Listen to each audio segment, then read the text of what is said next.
بھارت نے دلائی لاما کے جانشین کے انتخاب پر ایک اہم موقف اختیار کیا ہے جو چین کے روایتی دعوے کے خلاف ہے۔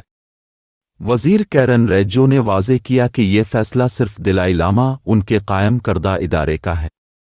دلائی لاما، جو 1959 میں چین کے خلاف ناکام بغاوت کے بعد بھارت میں پناہ لے چکے ہیں، نے کہا ہے کہ ان کی وفات کے بعد ان کے جانشین کی شناخت گادین پیودرم ٹرسٹ ہی کرے گا۔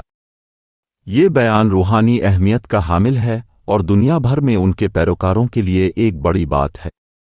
بھارت میں ہزاروں تبتی مہاجرین آزادانہ طور پر زندگی گزار رہے ہیں اور دلائی لاما کی موجودگی بھارت کو چین کے ساتھ تعلقات میں ایک سفارتی برتری فراہم کرتی۔ حالیہ برسوں میں بھارت اور چین کے تعلقات میں تناؤ رہا ہے، لیکن اب بہتری کے آثار نظر آ رہے ہیں۔